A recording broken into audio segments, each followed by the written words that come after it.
자녀가 임원으로 등재되게 되면은 사실상 대표님 입장에서는 가업을 이제 물려주겠다 이렇게 생각을 하실 수도 있고요. 이제 어느 선까지만 기업을 성장시키고 매각을 하겠다 하실 경우 있습니다.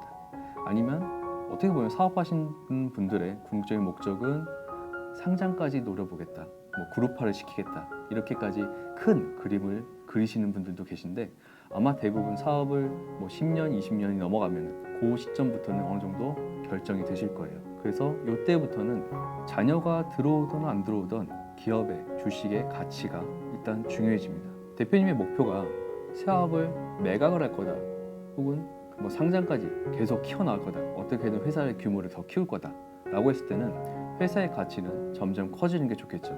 매각할 때도 마찬가지죠. 매각할 때도 회사 가치가 커져야 되는 부분이고, 반대로 자녀에게 물려줄 거다 혹은 청산을 할 거다 라고 했을 때는 회사의 자산 가치가 커지면 커질수록 그 시점에 발생되는 증여세 혹은 청산 소득세는 더 커질 거예요. 그래서 그때는 오히려 회사의 가치를 점점 낮춰가는 준비 단계를 거쳐야 되고요. 그래서 이 시점, 사업 법인이 시작됐을 때 초창기와는 다르게 이 시점에 오게 되면은 기본적인 스케치가 아니고 어느 정도 색칠 좀 더 구체화된 미래를 갖고 계셔야 돼요.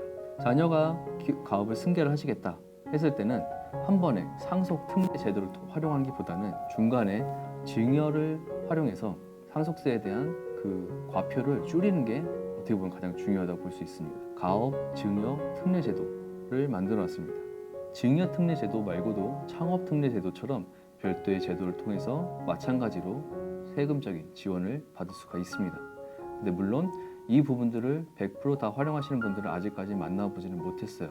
왜냐하면 이 제도들은 굉장히 옛날부터 있어 왔지만 법인 영업이라는 것 자체가 아직 한 15년, 20년이 안 된 영업 스킬이다 보니까 이 시장에서 이 결과까지 가업 승계 혹은 증여 완료가 된 것까지는 그 사례가 그렇게 많지는 않습니다. 자, 시간이 더 지나서 이제 정말 승계자가 정해졌고요. 그 승계자에게 대표님이 갖고 계시는 주식의 일부가 아니고 거의 대부분을 다시 또 주식을 이동시키게 되실 거예요. 이때도 마찬가지로 증여를 하시거나 주식을 증여하시거나 혹은 주식을 양수도를 함으로써 넘기시게 되는데, 그리고 이때도 결국 문제가 되는 것들은 세금입니다. 세금, 가장 낮은 세금이 어떤 게 있을 거고 어떤 게 유리하고 어떤 게 가장 합법적인지를 이때 컨설팅을 하시게 될 거예요. 자, 어느 정도 주식까지 이동이 완료가 되면은 이제 창업주, 지금 현재 대표님께서는 퇴직을 준비를 하셔야 돼요. 근데 이 시점에는 이제 퇴직금이 문제가 될 거고요. 대표님께서 퇴직을 하심으로써 퇴직금이 발생이 될 거고요. 그 퇴직금은 뭐 단순하게 1, 2억이 아니고 더 큰 금액이 회사에서 그 해 재무제표에서 빠지게 될 거예요. 그것도 활용을 해서 회사의 가치를 또 조정을 한 번 더 하셔야 될 거예요. 이때는 정말 회사를 어느 방향으로 나갈 것이냐, 가업을 승계해서 넘어갈 것이냐, 아니면 정리를 할 것이냐, 또 여기서도 한번 갈림길이 나올 거고요. 상속 과정을 거치게 되실 수도 있어요.